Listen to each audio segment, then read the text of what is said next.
Биздин жер планетабызда 200дөн ашуун көз карандысыз мамлекеттер бар. Кээ бирки өлкөлөрдүн жер аянты абдан чоң болгондугунун айынан алар өз элине жакшы жашоо шарты түзүп бере алган эмес. Мындай чоң өлкөлөрдө борбор шаары эле өнүгүп, чет жактарына эч ким маани бербей калып кете берет. Бирок ошол эле учурда биздин жер планетабызда жер аянты абдан кичинекей, бардык бурчунда камералары бар. Элдерине мыкты жашоо шарты түзүп берген мамлекеттер да бар. Мындай өлкөдөгү элдер алаканчалык болгон жерде кандай жашап келишет? Ассаламу алейкум достор, сиздер менен Бек Шамиров. Бүгүнкү чыгарылышта дүйнөдөгү эң кичинекей өлкөлөр тууралуу кеп кылабыз. Видеону аягына чейин көрүп, бул өлкөлөр менен таанышып алыңыздар. Жана достор, бул видеого бир лайк коюп, мээнетибизди баалап кетиңиздер. Кеттик анда эмесе.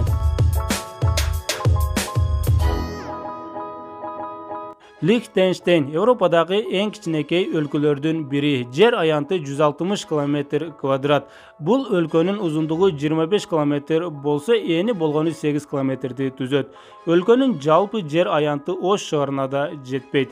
Демек, барыңыздар эле Лихтенштейн өлкөсү канчалык кичинекей экендигин түшүнүп турасыздар.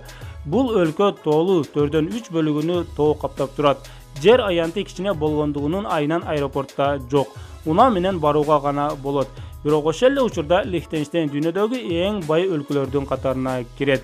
Эгерде байлыгын жан башына бөлгөндө, бул өлкө дүйнөдөгү эң бай өлкөлөр катарында экинчи орунду ээлеп турат. Бирок албетте бул жакта элдин саны да аз, болгону 38 000. Лихтенштейн өзү кичинекей өлкө болсо да элдерине мыкты жашоо шарты түзүп бере алган өлкө. Бүгүнкү күндө бул өлкөдө 70 000ден ашуун дүйнөлүк компаниялар катталган. Себеби бул өлкөнүн бийлиги аларга абдан аз салык салат.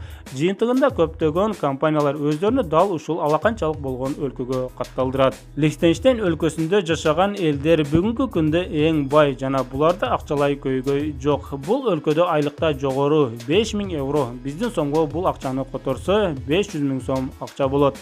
Жана мындан сырткары элдери иштебей койсо да акчасыз калбайт. Себеби жогордагы 70 000ден ашуун чет өлкөлүк компаниялар налог төлөбөш үчүн дал ушул өлкөнүн жаранын жумушка алып, ага иштебесе да айлык чыгарып берип турат. Сан-Марино жер аянты 61 км квадрат. Бишкек шаарына салыштырмалуу 3 эсе кичине, же биздин Кыргызстаныбыздан 3300 эсеге кичинекей болуп турат. Калкынын саны 34 000ди түзөт. Бул өлкө бир гана Италия менен чектешип турат. Сан-Марино өлкөсү да абдан бай өлкөлөрдүн катарына кирет. Себеби бул өлкөдөн 3300 эсе чоң болгон, абдан кооз жаратылышы менен суктуна алган Кыргызстанга бир жылда 4 миллион туристтер келсе, а бул өлкө алаканчалык болуп турса дагы жылына 3 миллион туристтер келишет.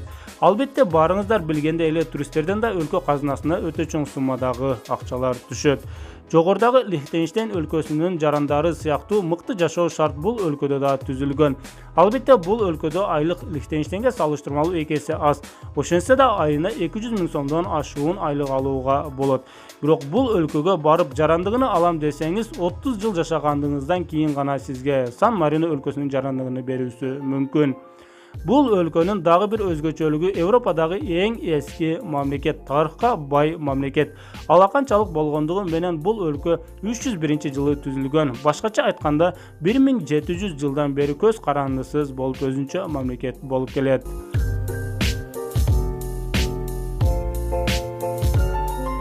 Науру Республикасы Тынч океандын батышындагы арал.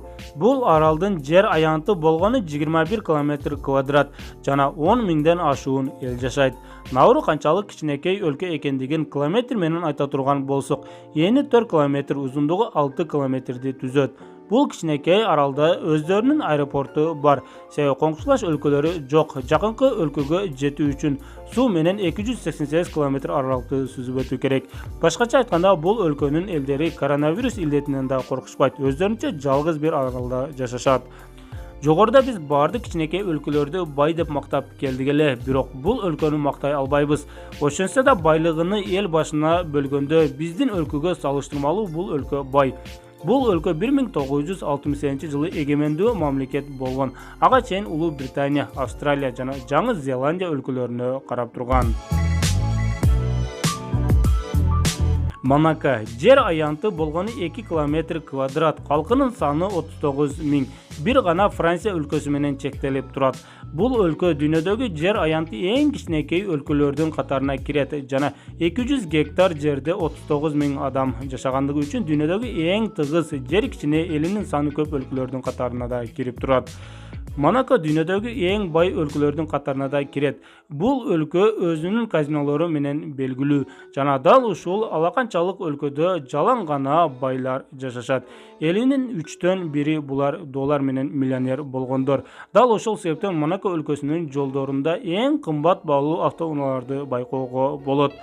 Бул өлкөнүн жер аянты кичинекей болгондуктан кылмыш ишин кылгандар да эч жака качып кутула албайт.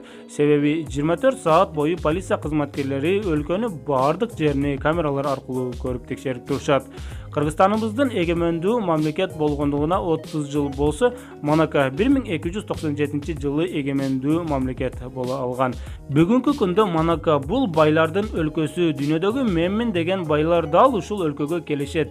Себеби байларга бардык шартты түзгөн, аларга абдан аз салык салат жана алардын кайсыл жактан акча тапкандыгында сурабайт.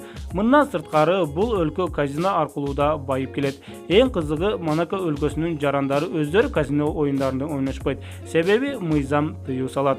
А чет өлкөдөн келген миллионерлер казино оюндарына ойноп, бул алакандай өлкөнү байытып келет. Албетте туристтерден да өтө чоң суммадагы кирешелер түшөт. Монако өлкөсү туристтердин да сүйүктүү болгон өлкөлөрүнүн катарына кирет.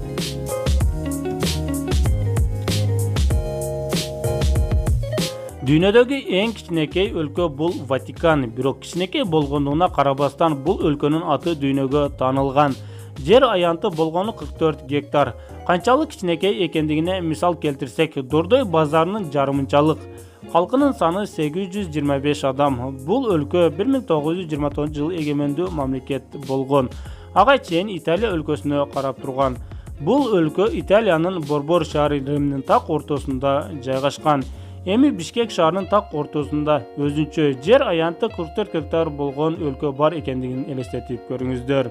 Бул өлкөнүн жарандыгы бир гана мамлекеттик кызматта иштеген адамдарда бар. А эгерде Ватиканда 10 жылдан бери иштеп жүргөн адам жумуштан кете турган болсо, анын жарандыгы автоматтык түрдө жокко чыгарылат да Италия өлкөсүнүн жарандыгы берилет. Бул өлкөдө эң чоң китепканалардын бири жайгашкан. Бул китепкананын китеп койгон текчесинин узундугу 15 километрден ашуун жана канчалаган тарыхка бай китептерди табууга болот. Бул кичинекей өлкөгө бир жылда 5,5 миллион туристтер келет. Башкача айтканда, жер аянты 44 гектар болгон алаканчалык өлкөгө Кыргызстанга караганда көп туристтер барышат.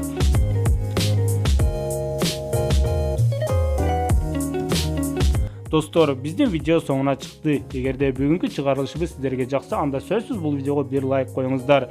Жана бул видеону WhatsApp'тагы досторуңуз менен бөлүшүп кетүүнү да унутпаңыздар. Сиздер менен Бек Шамиров болду. Кийинки видеолордон көрүшкөнгө чейин аман туруңуздар.